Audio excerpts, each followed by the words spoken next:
Bismillahirrahmanirrahim. Assalamualaikum warahmatullahi wabarakatuh.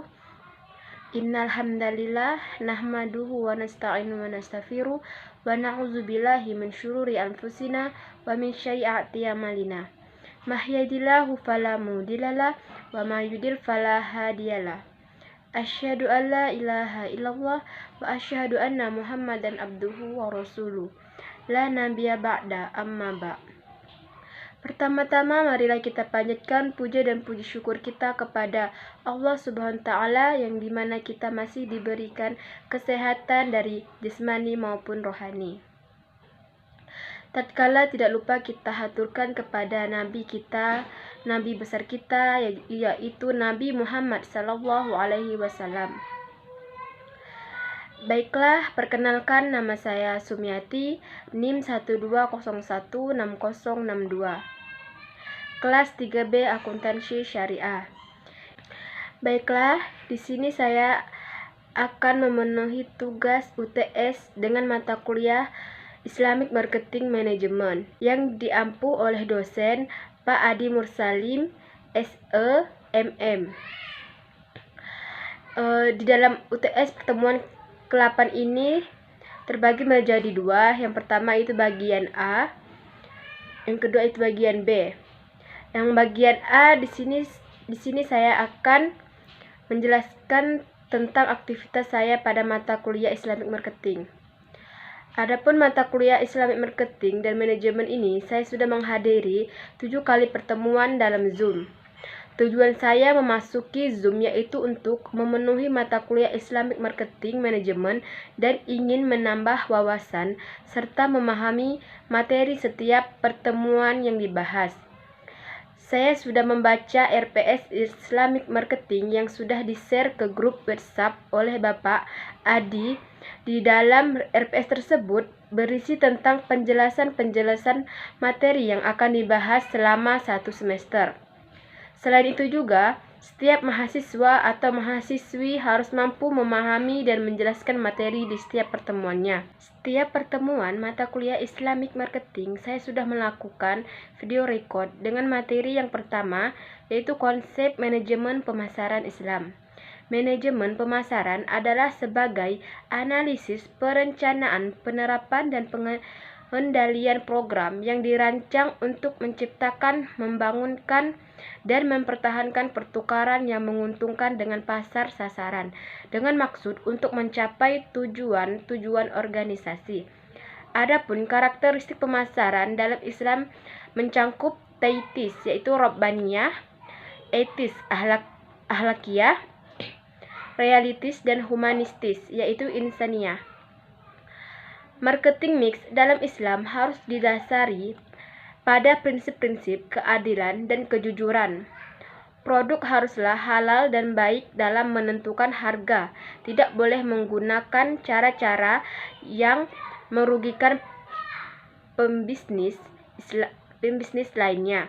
Islam tentu memperbolehkan perdagangan untuk mengambil keuntungan, karena hakikat dari perdagang adalah untuk mencari keuntungan, sebagaimana Imam Ghazali mengatakan bahwa untuk mengambil keuntungan tersebut janganlah berlebih-lebihan. Ada 4 kunci sukses dalam mengelola suatu bisnis agar mendapat nilai-nilai moral yang tinggi, yaitu sidik, amanah, fatonah, dan tabligh. Pemasaran dalam tinjauan syariah menyandarkan pedoman etiknya pada nilai-nilai Islami yang terdapat dalam Al-Quran dan hadis. Promosi dalam tinjauan syariah harus sesuai dengan yang merefleksikan kebenaran, keadilan, dan kejujuran kepada masyarakat. Periklanan yang mengikuti ajaran Islam akan menyebarkan moral yang baik. Pemasaran yang baik tidak akan menguntungkan satu pihak saja, namun menguntungkan bagi semua orang serta sebaliknya, tidak merugikan salah satu pihak. Selanjutnya itu materi kedua. Materi kedua membahas tentang maqasid syariah. Maqasid syariah merupakan sebuah gerakan pembaharuan metodologi istinbat dan metode berijtihad dalam usul fiqh. Menurut Nuruddin Al-Khatimi, untuk Kemudian maqasid syariah dianggap penting untuk segera dijadikan sebuah disiplin ilmu mandiri dan terpisah dari usul fiqh. Maqasid al-syariah sebagai suatu disiplin ilmu tersendiri yang sejajar dengan usul fikih, tidak lagi menjadi subbab dalam usul fikih secara substansial.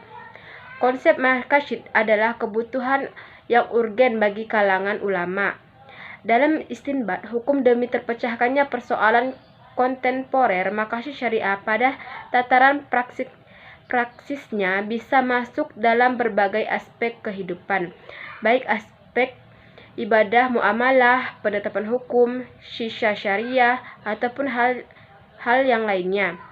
Maka dengan mengetahui dan memahaminya, setidaknya telah memiliki pemahaman untuk lebih memahami maksud hukum-hukum ilahi ataupun menetapkan hukum pada realitas yang kita hadapi. Selanjutnya itu materi ketiga. Adapun pembahasan materi ketiga yaitu peran pemasaran dalam Islam. Pemasaran adalah salah satu kegiatan dalam perekonomian yang membantu dalam menciptakan nilai ekonomi. Nilai ekonomi itu sendiri menentukan harga barang dan jasa. Faktor penting dalam menciptakan nilai tersebut adalah produksi. Pemasaran menjadi penghubung antar kegiatan produksi dan konsumsi. Kemudian, konsep pemasaran yaitu cara-cara menyusun strategi untuk mencapai kesuksesan suatu usaha atau bisnis. Kemudian, konsep pemasaran bertujuan untuk memberikan kepuasan dan keinginan kepada kebutuhan konsumen. Dan dalam pemasaran juga ada karakter tersendiri yang harus dipenuhi dalam pemasaran seperti teetis, etis, realistis, dan humanistis.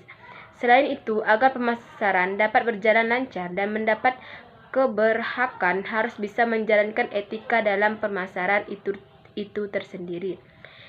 Di antaranya yaitu memiliki kepribadian spiritual, berperilaku simpati dan baik, dapat berlaku adil, bersikap melayani dan rendah hati, menepati janji dan tidak curang, jujur dan terpercaya, dan yang terakhir yaitu tidak suka berburuk sangka atau suudzon. Selanjutnya yaitu materi keempat, perkembangan strategi dan perencanaan pemasaran dalam Islam. Komitmen untuk menciptakan dan mempertahankan kepuasan pelanggan, namun yang tidak kalah pentingnya adalah perusahaan yang sukses tahu bagaimana cara untuk beradaptasi dengan keadaan pasar yang terus berubah melalui perencanaan strategi dan pengelolaan yang cermat pada proses pemasaran. Dalam sebagian besar perusahaan besar, kantor pusat perusahaan bertugas untuk merancang strategi perusahaan, untuk memandu keseluruhan perusahaan dan memutuskan tentang sumber daya alokasi. Dipandu oleh perusahaan rencana strategis, setiap divisi menetapkan rencana divisi untuk masing-masing unit bisnis dalam divisi pada gilirannya. Setiap unit bisnis mengembangkan rencana unit bisnis strategis. Akhirnya, pada manajer dari masing-masing lini produk dan merek dalam unit bisnis mengembangkan pemasaran rencana. Selanjutnya yaitu materi kelima, yaitu tabayun. Tabayun dalam lingkungan bisnis Islam, agama pun memerintahkan untuk melakukan check and recheck, dan dalam Islam itu dinamai tabayun. Quran Al-Hujurat ayat 6 berpesan, "Hai orang-orang yang beriman, jika datang kepada kamu seorang fasik membawa suatu berita, maka bersungguh-sungguhlah mencari kejelasan agar kamu tidak menimpakan suatu musibah kepada suatu kaum tanpa pengetahuan yang menyebabkan kamu atas perbuatan kamu menjadi orang-orang yang menyesal." Kewajiban untuk melakukan tabayun, jangan mengaku tahu apa yang engkau tak tahu, atau mengaku mendengar apa yang engkau tidak dengar. Istilah check and recheck cukup populer. Check and recheck dibutuhkan untuk mengonfirmasi kebenaran sebuah berita. Tentu saja itu sangat penting, apalagi di era informasi membanjiri kehidupan dari aneka sumber, itu koran, TV, media sosial berupa Twitter, WhatsApp, SMS, dan sebagainya, yang umumnya punya tingkat kebenaran yang masih perlu diuji. Agama pun memerintahkan untuk melakukan check and recheck dan dalam Islam itu dinamai tabayun. Quran Surah Al-Hujurat ayat 6 berpesan, "Hai orang-orang yang beriman, jika datang kepada kamu seorang fasik membawa suatu berita, maka bersungguh-sungguhlah mencari kejelasan agar kamu tidak menimpakan suatu musibah kepada suatu kaum tanpa pengetahuan yang menyebabkan kamu atas perbuatan kamu menjadi orang-orang yang menyesal." Paling tidak ada dua hal yang perlu digarisbawahi oleh pesan ayat di atas. Yang pertama itu pembawa berita, dan kedua isi berita. Orang yang menyampaikan kabar yang perlu ditabayun jika orang tersebut adalah jenis seorang fasik, yakni yang aktivitasnya diwarnai pelanggaran agama. Ia yang melakukan dosa besar atau seringkali melakukan dosa-dosa kecil dan pelanggaran budaya positif masyarakat. Sedangkan yang kedua yaitu menyangkut isi berita, khususnya berita yang penting. Ini karena kalau semua berita yang penting dan tidak penting harus diselidiki kebenarannya, maka akan tersita banyak sekali waktu untuk itu dan hasil yang ditemukan pun tidak banyak manfaatnya. Bukankah beritanya tidak penting? Dari sini Islam menekankan perlunya menyeleksi informasi. Penyelesaian harus dilakukan oleh penyebarannya maupun penerimanya, itu agar tidak terjadi dampak buruk bagi siapapun. Bahkan yang bukan fasik pun, jika membawa berita penting, tetap saja perlu dilakukan tabayun terhadapnya, karena bisa jadi pembawa beritanya tidak memiliki daya ingat yang baik atau pemahaman yang itu tidak bisa jadi juga akibat bercampur aduknya informasi yang diterimanya, sehingga menjadi kacau pikirannya. Itu pula sebabnya semakin banyak ucapan atau berita yang disampaikan seseorang, semakin besar potensi kesalahan, paling tidak akibat lupanya. Praktik menguji informasi semacam itu sudah lazim dalam ilmu hadis. Ulama-ulama hadis yang menerima informasi menyangkut apa yang dinisbahkan kepada Rasul Muhammad SAW sangat memperhatikan hal tersebut, lebih lagi kalau informasinya berkaitan dengan kepercayaan atau hukum agama. Selanjutnya yaitu materi ke-6, riset pemasaran dalam Islam. Riset pemasaran dalam Islam dalam persaingan bisnis yang sangat ketat seperti saat ini. Minat untuk melakukan penelitian atau riset dalam rangka memahami hubungan di antara Islam, konsumsi dan praktek-praktek pemasaran semakin meningkat akhir-akhir ini. Hal ini dapat dibuktikan dengan munculnya jurnal-jurnal baru yang khusus mewadahi riset-riset semacam itu. Semakin meningkatnya artikel yang dipublikkan dan semakin intensnya penyelenggaraan pertemuan-pertemuan ilmiah yang mendiskusikan tema-tema tersebut. Mengapa hal-hal seperti itu menjadi penting dan menarik untuk diteliti? Mengapa ada minat penelitian terhadap Islam dan pemasaran? Mengapa baru dilakukan sekarang? Perhatian para peneliti terhadap tema-tema seperti itu sebenarnya berangkat dari fenomena yang sedang terjadi saat ini, dinamakan perlunya identifikasi terhadap masyarakat Muslim sebagai negara, sebagai kelompok konsumen yang masih diabaikan oleh produsen, padahal saat inilah mereka adalah segmen pasar potensial yang mempunyai daya beli. Kemampuan daya beli mereka ditandai dengan meningkatnya masyarakat Muslim yang dikelompokkan ke dalam kelas-kelas sosial ekonomi menengah. Walaupun secara geografis negara terpisah, tetapi mereka tetap bersatu dalam memenuhi kebutuhan konsumsi dan kemampuan untuk membeli produk-produk bermerek. Selain itu juga, meningkatnya jumlah pengusaha Muslim baik di negara yang mayoritas berpenduduk Muslim maupun negara dengan jumlah penduduk Muslim minoritas. Secara umum, perubahan demografis dan daya beli konsumen Muslim dan sukses mereka dalam sebagai pengusaha telah membuat pemasaran Islami menjadi sebuah bidang yang menarik baik secara praktis maupun teoritis. Selanjutnya itu materi ke-7, pembangunan nilai, loyalitas, dan kepuasan pelanggan dalam Islam. Nilai bagi pelanggan adalah selisih antara nilai pelanggan total dan biaya pelanggan total. Nilai pelanggan total adalah sekumpulan manfaat yang diharapkan oleh pelanggan dari produk atau jasa tertentu.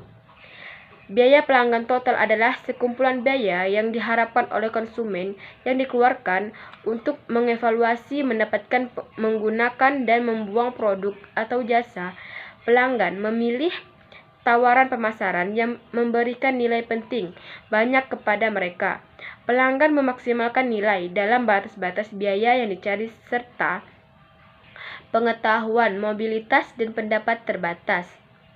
Mereka membentuk harapan nilai dan bertindak berdasarkan itu. Kemudian mereka membandingkan nilai sebenarnya yang mereka terima ketika mengkonsumsi produk dengan nilai yang diharapkan, dan hal ini mempengaruhi kepuasan dan tingkah laku memberi ulang ketika akan meneliti konsep nilai bagi pelanggan dan kepuasan pelanggan secara lebih cermat. Manfaat dari kita mempelajari mengenai materi pembangunan nilai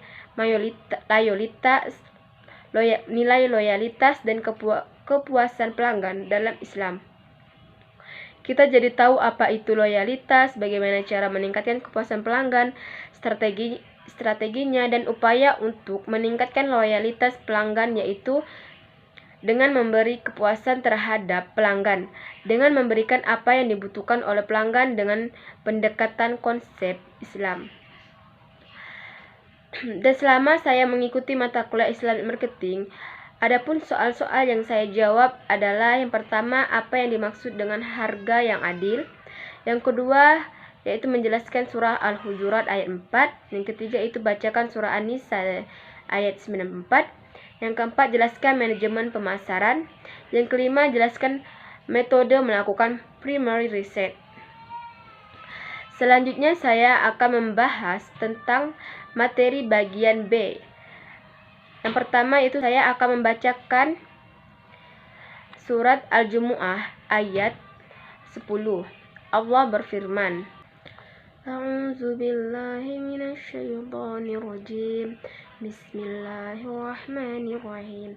Faiza qudiyatis salatu fantashiru fil ardi wabtaghu min fadlillahi wa dzkurullaha katsiran la'allakum tuflihun. Adapun artinya yaitu apabila salat telah dilaksanakan, maka bertebaranlah kamu di bumi.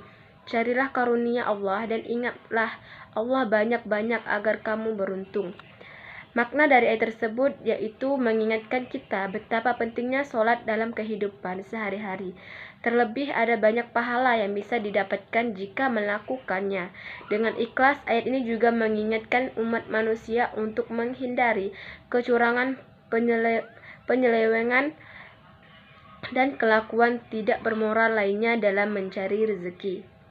Yang selanjutnya saya akan membacakan surah Al-Maidah ayat 2. A'udzu billahi minasyaitonir rajim. Bismillahirrahmanirrahim.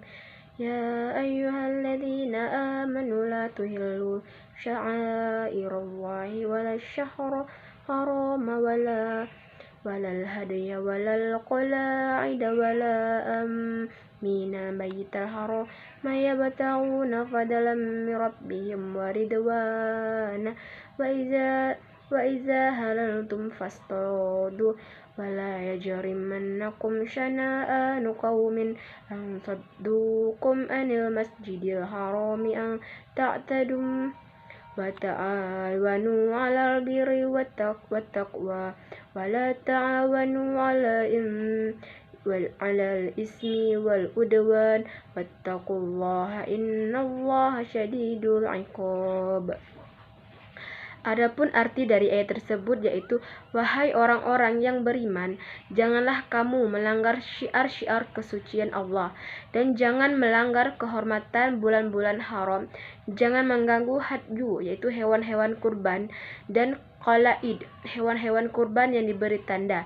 Dan jangan pula mengganggu orang-orang yang mengunjungi Baitul Haram. Mereka mencari karunia dan keridhaan Tuhannya.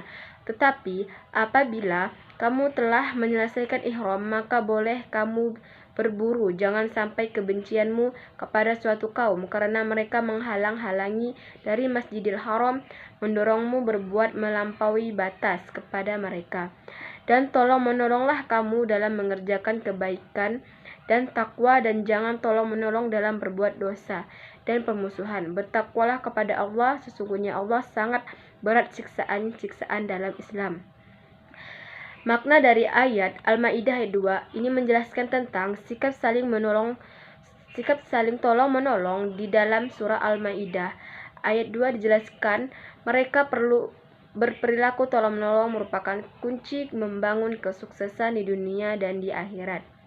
Adapun hubungan kedua surah ini dengan pemasaran adalah di saat kita melakukan pemasaran, kita tidak boleh melanggar yang telah diajarkan Islam ketika kita harus melakukan pemasaran dengan memenuhi kebutuhan pelanggan melalui perilaku yang baik dalam memberikan produk dan layanan yang halal, sehat, murni, dan sah dengan persetujuan yang dalam keseluruhan prosesnya sesuai dengan akar prinsip-prinsip Al-Quran dan hadis. Di dalam konsep pemasaran syariah, sebuah disiplin bisnis strategi yang mengarahkan proses penciptaan, penawaran, dan perubahan value dari suatu inisiator yang dalam keseluruhannya. Prosesnya sesuai dengan akad dan prinsip-prinsip muamalah dalam Islam. Di samping itu, Islam mengajarkan untuk menjaga kualitas dan keberadaan produk Islam. Melarang jual beli suatu produk yang belum jelas bagi pembeli. Pasalnya di sini berpotensi terjadi penipuan dan ketidakadilan salah satu pihak. Oleh karena itu, Rasulullah mengharamkan jual beli barang yang tidak jelas produknya. Seperti terdapat surah yang menjelaskan konsep pemasaran dalam Islam. Yang pertama, Quran Surah Al-Baqarah ayat 282 yang berbunyi, Bismillahirrahmanirrahim. Ya ayyuhalladzina amanu idza tadayantum bidaini ila ajalin musamma faqtubuh wal yaktub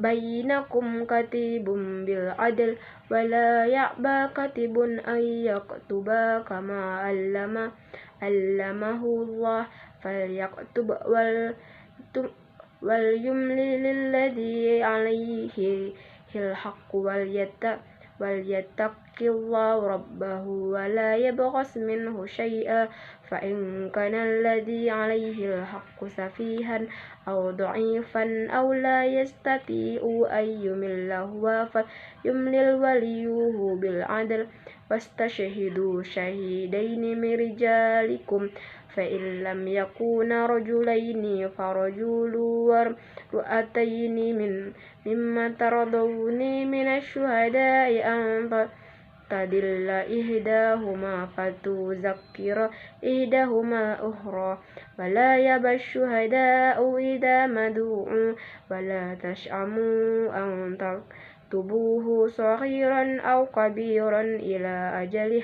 zalikum aqsatu indallahi wa mulisyahadati wa adna alla tartabu illa an taquluna tijaratan hadiratan tudirunaha bainakum falaysa alaykum junahun alla taktubuha wa ashhidu idza tabayatum wala yudurru katibun wala syahid wa in taf'alu fa innahu fusuqum bikum wattaqullaha wa yu'allimukumullahu wa lakum bikulli syai'in alim. Adapun isi kandungan ayat tersebut yaitu, wahai orang-orang yang beriman kepada Allah dan mengikuti Rasulnya Muhammad SAW, bila kalian mengadakan transaksi hutang piutang sampai waktu tempor tertentu, maka lakukanlah pencatatan demi menjaga harta. Adapun isi kandungan ayat tersebut yaitu, wahai orang yang beriman kepada Allah dan mengikuti Rasulnya, bila kalian mengadakan transaksi hutang piutang sampai waktu tempor tertentu, maka lakukanlah pencatatan demi menjaga harta orang lain dan menghindari pertikaian, dan hendaknya yang melakukan pencatatan itu adalah seorang yang terpercaya, lagi memiliki ingatan kuat, dan hendaknya orang yang telah mendapatkan pelajaran tulis-menulis dari Allah tidak menolaknya. Dan orang yang berhutang mendiktekan nominal hutang yang menjaga tanggungannya, dan hendaklah dia menyadari bahwa dia diawasi oleh Allah serta tidak mengurangi jumlah hutangnya sedikit pun. Apabila penghutang termasuk orang yang diputuskan tidak boleh bertransaksi dikarenakan suka berbuat mubazir dan pemborosan, atau dia masih anak-anak atau hilang akal atau tidak bisa berbicara lantaran bisu atau tidak mempunyai kemampuan normal untuk berkomunikasi, maka hendaklah orang yang bertanggung jawab atas dirinya mengambil alih untuk mendiktenya. Dan carilah persaksian dari 2 orang lelaki beragama Islam, yaitu baligh lagi berakal dari orang-orang yang saleh.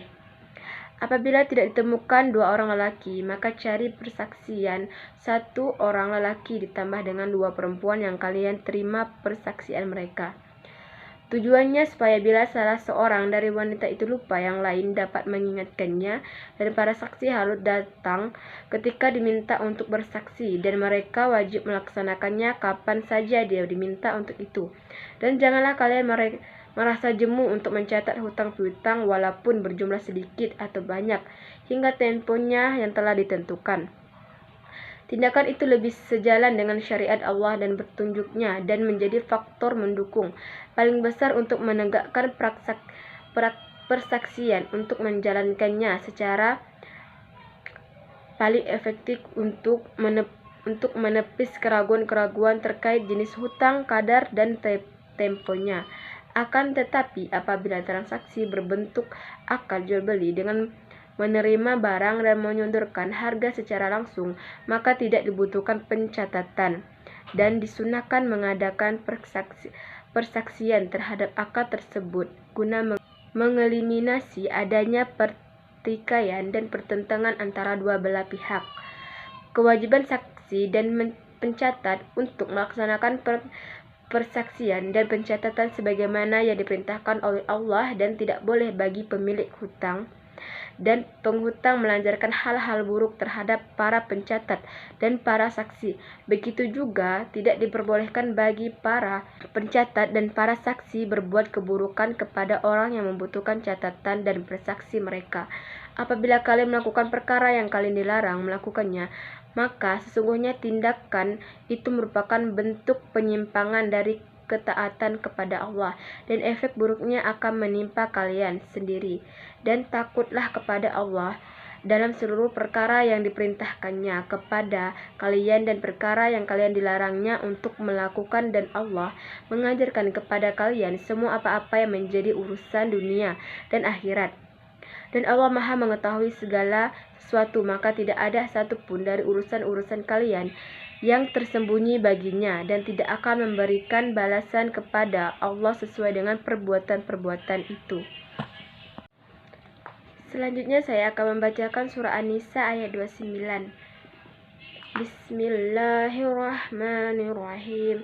Ya ayyuhalladzina amanu la ta'kulu amwalakum bainakum bil batili illa an takuna tijaratan an taradin minkum wa la taqtulu anfusakum innallaha kana bikum rahima. Adapun isi kandungan ayat tersebut ialah didapati berbagai penjelasan dari banyak ahli tafsir berkaitan isi surat An-Nisa ayat 29.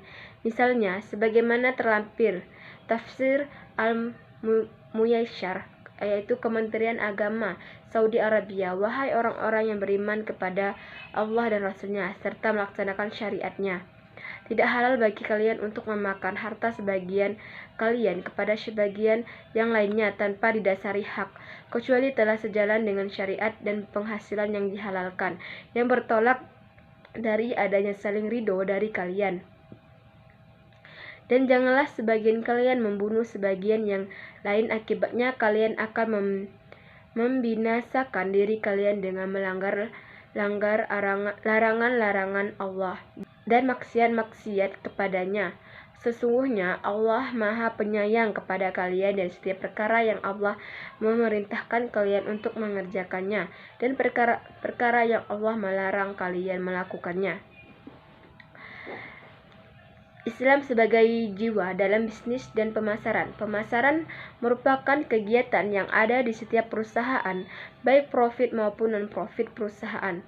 Pemasaran juga bisa dilakukan dalam menghadapi pesaing dari waktu ke waktu. Semakin meningkat pemasaran juga merupakan satu faktor yang mempengaruhi keberhasilan usaha, atau marketing merupakan sebuah konsep ilmu dalam strategi bisnis yang bertujuan untuk mencapai kepuasan keberlanjutan bagi para pemangku kepentingan seperti pelanggan, karyawan, pemegang saham. Seperti strategi bisnis, pemasaran merupakan tindakan penyesuaian suatu organisasi yang berorientasi pasar dalam menghadapi dunia bisnis, baik dalam lingkungan makro maupun mikro, yang terus-menerus. Dan dalam hal tersebut kita juga memerlukan yang namanya aturan-aturan Islam dalam melakukan pemasaran, seperti Rasulullah SAW yang hendak berdagang salah satunya yang berperilaku jujur. Yang selanjutnya saya akan membacakan surah Al-Baqarah ayat 282 yang berbunyi, Bismillahirrahmanirrahim.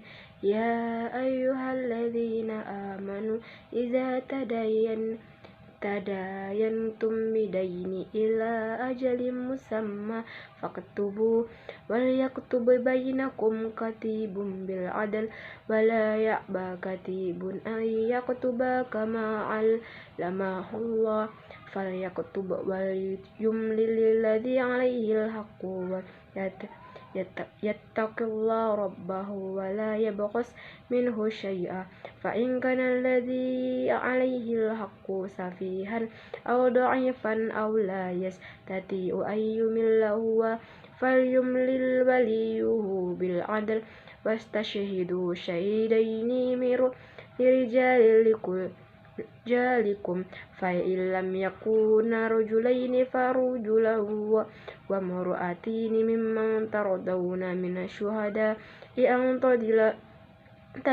ihdahuma fatuzakira ihdahuma al-ukhra wa la ya'ba syuhada'u idza madu'u wa la tash'amu an taktubuhu saghiran aw kabiran ila ajalih zalikum aqsatu indallahi wa aqwamu lisyahadati wa adna alla tarattabu illa an takuna tijaratan hadiratan tudirunaha bainakum falaysa alaikum junahun alla taktubuha wa ashhidu idza tabayya'tum wa la yudara katibu wa la shahid fa in taf'alu fa innahu fusuqum bikum wattaqullaha wa yu'allimukumullahu wallahu bikulli syai'in alim.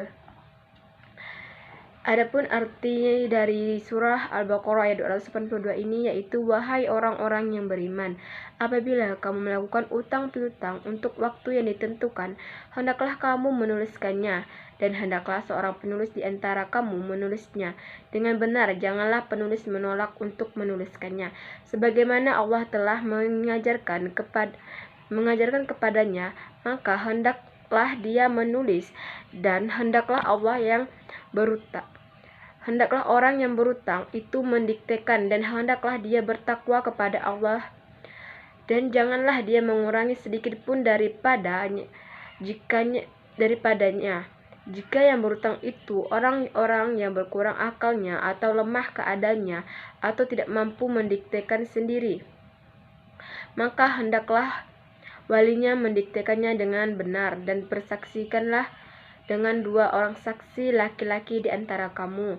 Jika ada saksi 2 orang laki-laki, maka boleh seorang laki-laki dan 2 orang perempuan di antara orang-orang yang kamu sukai dari para saksi yang ada, agar jika seorang lupa, maka yang seorang lagi mengingatkannya. Dan janganlah saksi-saksi itu menolak apabila dipanggil, dan janganlah kamu bosan menuliskannya untuk batas waktunya, baik utang itu kecil maupun besar.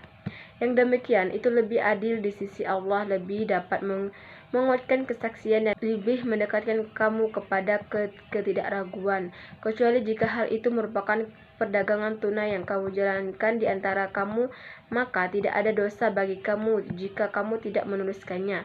Dan ambillah saksi apabila kamu berjual beli, dan janganlah penulis dipersulit, dan begitu juga saksi. Jika kamu melakukan yang demikian, maka sungguh Allah itu suatu kefasikan pada kamu. Dan bertawakallah kepada Allah dengan memberikan pelajaran kepadamu, dan Allah Maha mengetahui segala sesuatu. Setiap transaksi yang mengandung perjanjian penangguhan seharusnya ada bukti tertulis. Namun, jika tidak memungkinkan perjanjian tertulis, hendaknya dihadirkan saksi. Jika ternyata tidak ada saksi, tidak pula bukti tulisan, diperolehkan adanya jaminan.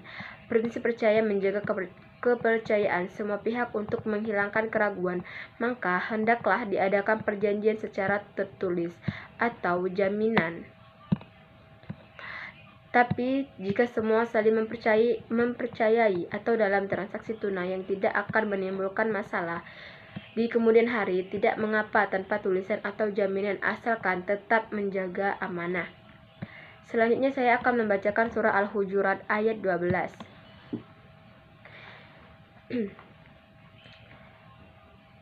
Bismillahirrahmanirrahim. Ya ayyuhallazina amanu jtanibu katsiran minaz zon inna ba'daz zonni ismun wa la tajassasu wa la yaghtab ba'dukum ba'da ayyuhibbu ahadukum ayyakula lahma akhihi maitan fakaritumu wattaqullaha innallaha tawwabur rahim. Artinya, hai orang-orang yang beriman, jauhilah kebanyakan purba sangka, yaitu kecurigaan, karena sebagian dari purba sangka itu dosa, dan janganlah mencari-cari keburukan orang, dan janganlah mengunjingkan satu sama lain. Adakah seorang antara kamu yang suka memakan daging saudaranya yang sudah mati, maka tentulah kamu merasa jijik kepadanya. Dan bertawakallah kepada Allah, sesungguhnya Allah Maha Penerima Taubat lagi Maha Penyayang. Menegaskan dugaan yang tidak berdasar adalah dosa dengan menjadi dosa karena biasanya merupakan pemikiran buruk tanpa dasar. Pemikiran buruk inilah yang menyebabkan seorang terjerumus dalam dosa. Tuntunan menghindari dugaan sekaligus membentengi anggota masyarakat dari sebagian hal yang bersifat persangka. Quraisy Shihab menjelaskan ayat ini menguatkan prinsip tersangka belum dinyatakan bersalah hingga terbukti kesalahannya. Hubungan kedua surah ini dengan pemasaran adalah ketika perusahaan menghasilkan produk yang berkualitas dengan harga yang murah, lalu kita menduga bahwa produk tersebut adalah produk lama yang sudah tidak laku. Hal tersebut adalah perbuatan dosa karena menjadi dosa disebabkan oleh pemikiran buruk tanpa dasar. Selanjutnya saya akan membahas tentang maqasid syariah. Maqasid syariah merupakan tujuan hukum dan rahasia-rahasia yang dimaksud oleh Allah Subhanahu wa taala untuk kemaslahatan umat di dunia dan di akhirat.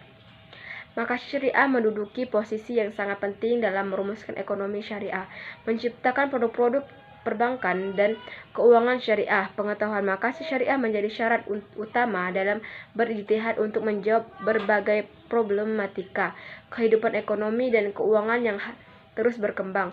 Maqasid syariah tidak saja diperlukan untuk merumuskan kebijakan ekonomi makro, tetapi juga menciptakan produk-produk perbankan dan keuangan syariah serta teori-teori ekonomi mikro lainnya. Maqasid syariah juga sangat diperlukan dalam membuat regulasi perbankan dan lembaga keuangan syariah. Adapun surah-surah yang menyebutkan kata tijaro antara lain surah An-Nisa ayat 29 yang berbunyi, Ya ayyuhallazina amanu la ta'kulu amwalakum bainakum bil batili an takuna tijaratan an taradim minkum wa la taqtulu anfusakum innallaha kana bikum rahima. Allah melarang yang beriman memakan harta mereka dengan cara yang batil, dengan pencurian, penipuan, tetapi Allah membolehkan bagi mereka memakan harta dengan cara perniagaan yang tidak terdapat penghalang padanya dan mengandung syarat seperti saling ridho. B. At-Taubah ayat 24 yang berbunyi, Qul in kana aba'ukum wa abna'ukum wa ikhwanukum wa azwajukum wa ashiratukum wa amwalun iqtaraftuhuma wa tijaratun taqshawna kasadaha wa masakinu taradunaha ahabba ilaikum minallahi wa rasulihi wa jihadin fi sabilillahi fatarabbasu hatta ya'tiyallahu bi amrih wallahu la yahdil qaumal fasiqin. Sesungguhnya bila kalian lebih mengutamakan ayah, anak, saudara, istri, kaum kerabat, dan harta benda yang kalian kumpulkan, dan perdagangan yang kalian khawatirkan tidak laku, dan rumah nyaman yang kalian tinggali, bila kalian lebih mengutamakan itu semua daripada cinta kepada Allah dan Rasul-Nya, dan berjihadlah di jalannya, maka tunggulah kalian siksaan Allah, balasan yang menimpa kalian, dan Allah tidak memberikan taufik kepada orang-orang yang keluar dari ketaatannya. C. An-Nur ayat 37 yang berbunyi, Rijalul la tulhihim tijaratu wala bai'un an zikrillahi wa iqamis salati wa ita'iz zakati yakhafuna yawman tataqallabu fihil qulubu wal absar. Orang-orang yang selalu mengingat Allah baik dalam berdagang, menegakkan sholat, dan menunaikan zakat, mereka takut pada hari kiamat, di mana hari akan tergoncang antara harapan selamat dan takut dari kebinasaan, dan pandangan berbolak-balik pada hari itu untuk melihat kemana tempat mereka kembali.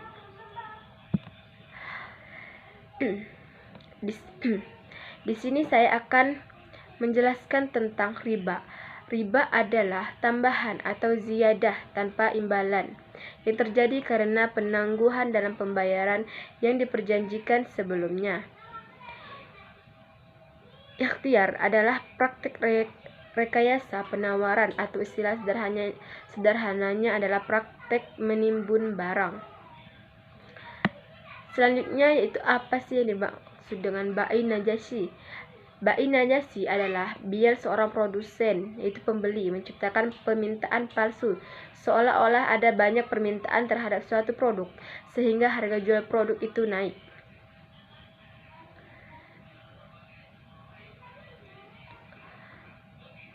Selanjutnya yaitu talaqi rukban. Talaqi rukban adalah pembelian barang dengan cara mencegat orang desa sebelum sampai di pasar agar ia dapat membeli barang dengan harga murah. Dan dimaksud dengan transaksi tadlis merupakan transaksi yang dilarang dalam ekonomi Islam yang termasuk ke dalam kategori kedua, yaitu haram selain zatnya. Selanjutnya yaitu jual beli gharar.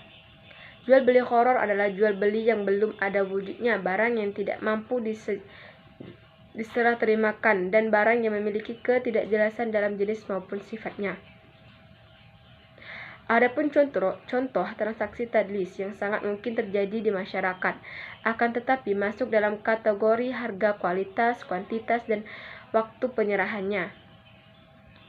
Harga pada saat harga beras atau harga minyak goreng turun dan konsumen tidak mengetahui bahwa harga beras minyak goreng sudah turun. Dalam peristiwa tersebut, di sini penjual memanfaatkan hal tersebut dengan tetap menjual harga beras minyak goreng sebesar harga pada saat sebelum turun harga barang tersebut.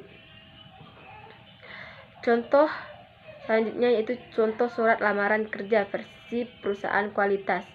Contohnya kita ambil dalam jual beli laptop, dan sebenarnya laptop tersebut memiliki cacat yang diketahui oleh produsen dan tidak diketahui oleh konsumen, dan penjual tidak memberitahu kepada pembeli bahwasanya barang tersebut ada yang cacat. Dalam peristiwa tersebut, di sini penjual memanfaatkan ketidaktahuan pembeli mengenai kualitas barang tersebut sehingga ia bisa menjual laptop sesuai harga aslinya. Contoh bai najasi, yaitu contoh lainnya misalnya seorang pedagang dalam rangka menaikkan harga jual barangnya, ia membuat beberapa pemesan fiktif terhadap barang dagangannya. Order tersebut digunakan sebagai daya tawar dalam transaksi mereka terhadap para konsumennya, sehingga mereka bisa menentukan harga yang tinggi terhadap konsumennya. Memanen padi-padi gabah yang sudah selesai panen ditumbuh dalam gudang, ruang tempat penimbunan, sampai harga padi di pasar menjadi tinggi atau mahal. Dan adapun contoh horor, contoh jual beli horor jenis ini yaitu penjual menjual barang dengan harga 100.000, namun tidak diketahui jelas barang tersebut, menjual tanah namun ukuran tanah tersebut tidak diketahui, dan lain sebagainya. Pemasaran syariah sendiri menurut definisi adalah penerapan suatu disiplin bisnis strategis yang sesuai dengan nilai dan prinsip syariah. Jadi, pemasaran syariah dijalankan berdasarkan konsep keislaman yang telah diajarkan Nabi Muhammad SAW. Pemasaran berperan dalam syariah diartikan perusahaan yang berbasis syariah diharapkan dapat bekerja dan bersikap profesional dalam dunia bisnis, karena dengan profesionalitas dapat menemukan kepercayaan konsumen. Syariah berperan dalam pemasaran bermakna suatu pemahaman akan pentingnya nilai-nilai etika dan moralitas pada pemasaran, sehingga diharapkan perusahaan tidak akan serta-merta menjalankan bisnisnya demi keuntungan pribadi saja. Ia juga harus berusaha untuk menciptakan dan menawarkan, bahkan dapat merubah suatu value kepada para stakeholder, sehingga perusahaan tersebut dapat menjaga keseimbangan laju bisnisnya sehingga menjadi bisnis yang sustainable. Dan adapun cara mengembangkan strategi dan rencana pemasaran dalam Islam, yaitu pertama, tentukan konsumen yang ideal untuk bisnis. Pikirkan konsumen yang sering membeli produk, atau konsumen dengan masalah yang bisa diselesaikan oleh produk atau jasa yang dijual. Klasifikasikan konsumen yang ideal berdasarkan usia, jenis kelamin, atau tingkat pendapatannya. Yaitu menentukan konsumen ideal akan menentukan strategi pemasaran yang harus dilakukan untuk produk Anda untuk memaksimalkan anggaran pemasaran tertentu konsumen yang ideal untuk bisnis. Selanjutnya itu bisa menentukan konsumen ideal melalui data klien pada penjual produk. Dan ada juga bisa melakukan survei pada klien untuk menganalisis riset yang buat untuk kompetitor. Yang selanjutnya itu menjual alat teknologi luar ruangan konsumen yang ideal untuk mungkin apabila pria atau wanita yang usianya sekitar 25-50 tahun. Hal ini karena orang-orang pada kategori usia tersebut lebih aktif daripada lansia, mempunyai pendapatan yang lebih besar dibanding remaja. Selain itu, pertimbangan juga harus tempat tinggal konsumen. Konsumen yang ideal untuk alat teknologi luar ruangan adalah orang yang menghabiskan banyak waktu di luar ruangan dan mempunyai pendapat tinggi karena harga produk tersebut relatif mahal. Dan adapun mengatasi masalah konsumen dengan mempunyai masalah yang diinginkan. Jika bekerja dengan klien dalam sebuah industri tertentu, gunakan informasi mengenai konsumen untuk mencari masalah yang bisa diatasi. Yaitu dengan cara melakukan riset mengenai ide produk. Banyak bisnis mengembangkan produk bagus yang terkait dengan produk lain yang sukses dijual, dan pikirkan alasan kenapa konsumen menggunakan produk yang dijual. Dengan begitu mungkin bisa menyelesaikan masalah yang sedikit berbeda. Misalnya, konsumen membutuhkan pengecas ponsel yang kuat dan tahan jika terjatuh atau terkena cuaca ekstrim. Untuk menyelesaikan masalah ini, bisa membuat pengecas yang tahan terhadap cuaca dan getaran. Setelah itu, para pendaki gunung dan pesepeda bisa mencoba dan menyukai produk tersebut. Selanjutnya itu mengaplikasikan konsep pemasaran pada produk dan konsumen ideal. Setelah mengidentifikasikan konsumen ideal dan menyelesaikan masalahnya dengan produk, kita bisa mulai memikirkan komponen pemasaran, pikiran beragam aspek yang dibutuhkan untuk memasarkan produk. Kita harus menentukan harga untuk proses tersebut. Penentuan harga bergantung pada permintaan konsumen terhadap produk dan kompetitor industri tersebut. Jika tingkat kompetisi tidak terlalu tinggi dan produk mempunyai permintaan yang tinggi, menjualnya dengan harga yang lebih mahal. Namun ingatlah bahwa konsumen bisa sangat sensitif dengan harga sebuah produk.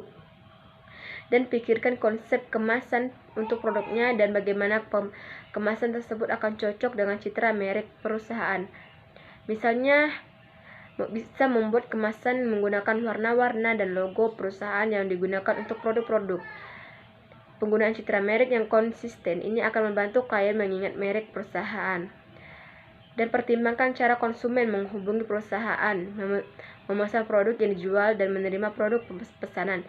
Keseluruhan prosesnya harus dilakukan dengan efisien dan mempunyai departemen customer service yang responsif dan bisa menangani masalah apapun yang mungkin dialami konsumen. Karena riset harus dilakukan secara berkesinambungan, hal tersebut berdasarkan pada kenyataan bahwa zaman terus berubah, selera dan kebutuhan konsumen juga akan berubah. Pada perusahaan persaing bisa saja mengubah strategi pemasaran dan harga.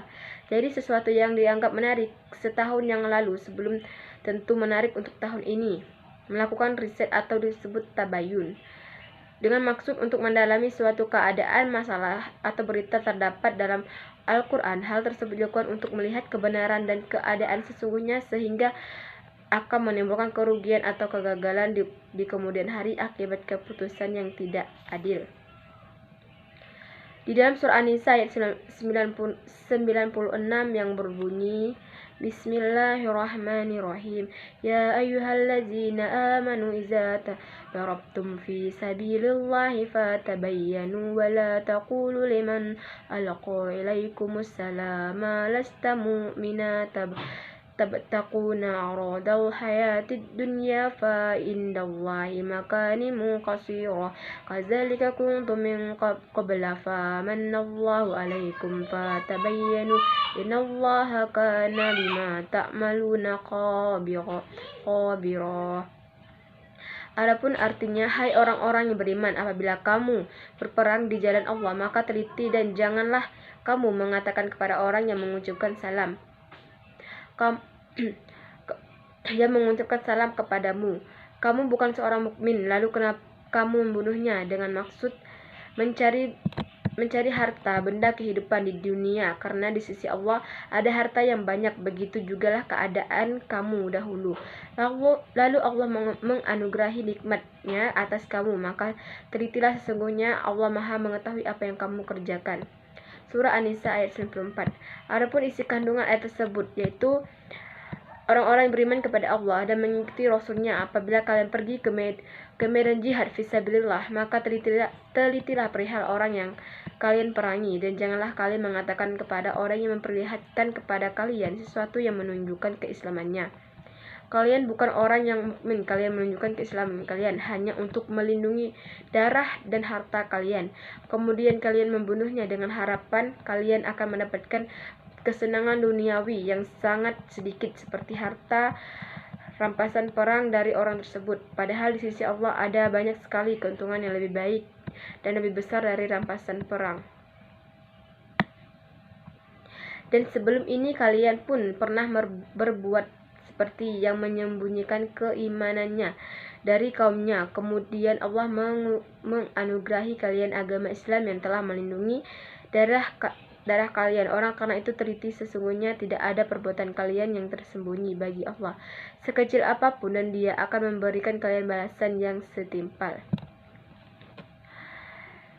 Dan dengan kita melakukan riset tersebut, kita akan berbisnis menjadi tahu. Kita bisa tahu apa saja yang sedang dibutuhkan oleh pasar atau masyarakat pun, jadi mengetahui siapa saja pesaing-pesaing dari bisnis yang ada tersebut. Dengan begitu, kita dapat membuat produk yang sedang dibutuhkan oleh pasar, dan produk juga dapat bersaing dengan pesaing yang ada. Selain mengetahui produk yang dibutuhkan dan pesaing yang ada, dengan melakukan riset, kita juga dapat mengetahui siapa saja yang membutuhkan produk, kapan produk tersebut dibutuhkan, kualitas produk yang bagaimana yang dibutuhkan, serta produk tersebut dibutuhkan di mana. Cara membangun nilai pelanggan adalah dengan meningkatkan manfaat produk pelayanan, staf dan citra yang ditawarkan serta mengurangi satu jenis biaya atau lebih. Manfaat dari membaca artikel ini kita dapat mengetahui apa itu nilai pelanggan serta bagaimana cara atau strategi untuk membangun nilai pelanggan.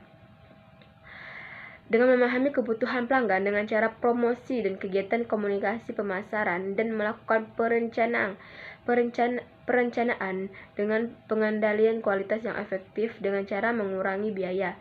Dan untuk menerapkan teori materi dari artikel bisnis, saya nanti bisa dengan memberikan manfaat yang lebih dengan biaya sama besar bila dibandingkan pesaing. Sifat kikir merupakan salah satu sifat-sifat tercela. Dalam Sahih Bukhari dijelaskan bahwa Nabi Muhammad sering memohon kepada Allah agar dijauhkan dari sifat tersebut. Sebaliknya, sifat murah hati merupakan sifat terpuji. Bahkan Allah dalam salah satu firman-Nya memuji pada sahabat Nabi yang saling bersifat murah hati sebagaimana dijelaskan dalam Quran surah Al-Hasyr ayat 9. Dan orang-orang yang menepati kota Madinah yang telah beriman sebelum kedatangan mereka, yaitu kaum muhajirin. Mereka itu kaum Ansor mencintai orang-orang yang berhijrah kepada muhajirin, dan mereka yaitu Ansor tiada menaruh keinginan dalam hati mereka terhadap apa-apa yang diberikan kepada mereka.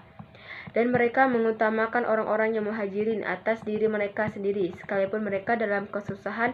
Dan siapa yang dipelihara dari kekikiran dirinya, mereka itulah orang-orang yang beruntung. Quran Surah Al-Hasyr ayat 9. Berdasarkan ayat ini, menurut Ibnu Zanuzi dalam Bustanul Wa'izin, tak ada seorang pun hamba yang soleh kecuali adalah orang yang baik dan murah hati, seperti para sahabat Ansor dan Muhajirin yang digambarkan dalam surah Al-Hasyr. Baiklah, mungkin itu saja yang dapat saya sampaikan. Kurang lebihnya saya mohon maaf. Sebelum kita menutupi video kali ini, marilah kita membaca hamdalah.